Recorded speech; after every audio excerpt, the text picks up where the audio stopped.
چند سالی هست که تقریباً تمام کارشناسان و زمینشناسان داخلی و خارجی از وقوع زلزله‌ای مهیب در تهران خبر می‌دهند.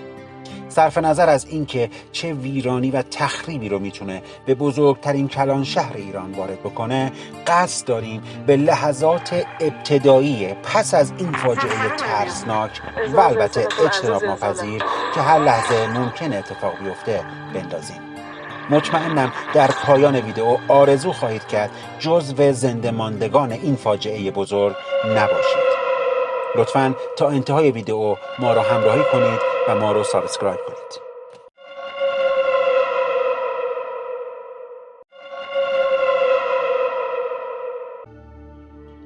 بیاین ابتدا نگاهی گذرا به این تهدید که مثل بمب ساعتی تهران رو تهدید میکنه بندازیم.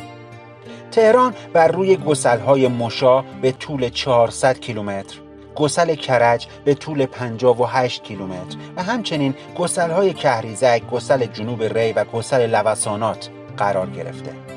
در صورت فعال شدن هر گسل، احتمال فعال شدن بقیه گسل‌ها هم دور از ذهن نیست. تاکنون در طول تاریخ 2 بار شهر تهران به دست همین گسل‌ها به طور کامل نابود شده است. طبق پیشبینی دانشمندان ژاپنی دانشگاه توکیو، زلزله بعدی تهران حداقل 7 ریشتر قدرت خواهد داشت. این یعنی انفجاری برابر با 1,700,000,000 کیلوگرم TNT که از جمعیت 8 میلیون نفری شهر تهران حدود 1.5 میلیون نفر در همان لحظات ابتدایی جان خواهند باخت و 3 میلیون نفر دیگه هم به شدت آسیب خواهند دید. و طبق همین داده های شبیه سازی شده توسط هوش مصنوعی، بیش از 65,000 واحد مسکونی به طور کامل ویران خواهد شد. اگر فکر میکنید فاجعه دردناکیه، باید بهتون بگم که از اینجا به بعد تازه وارد داستان اصلی خواهیم شد. به یاد داشته باشید چنین تخریب بزرگی، اون هم در شهر تهرانی که بدون رعایت اصول پایه شهرسازی فقط گسترش یافته، دسترسی امدادگران رو عملاً به حد اقل میرسونه، به طوری که بیش از 70% بیمارستان‌ها و مراکز امدادی و درمانی تخریب خواهند شد و در خوشبینانه ترین حالت ممکن تنها 9% از این ظرفیت میتونن سرویس بدن و اصلا وجود خارجی خواهند داشت. تازه اگر اونها هم درگیر زلزله نبوده باشند و جان سالم به در برده باشند و یا اینکه به کمک خانواده‌های خودشون نرفته باشند. بیش از 40% از پل‌ها به طور کامل نابود شدند که این دسترسی زمینی رو تقریباً غیر ممکن می‌کنه.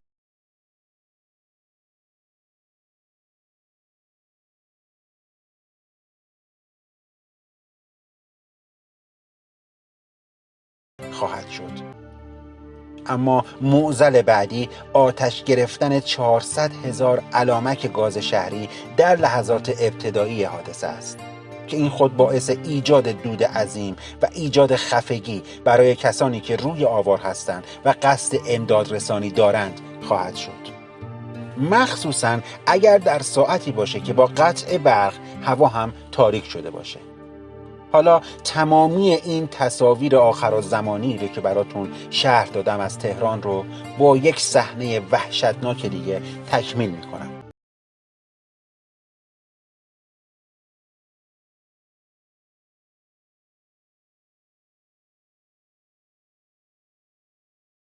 بیش از میلیون‌ها عدد موش رو در اعماق زمین و زیر بافت‌های شهر تهران تخمین زدند. موش‌هایی به بزرگی گربه که به رت معروف هستند.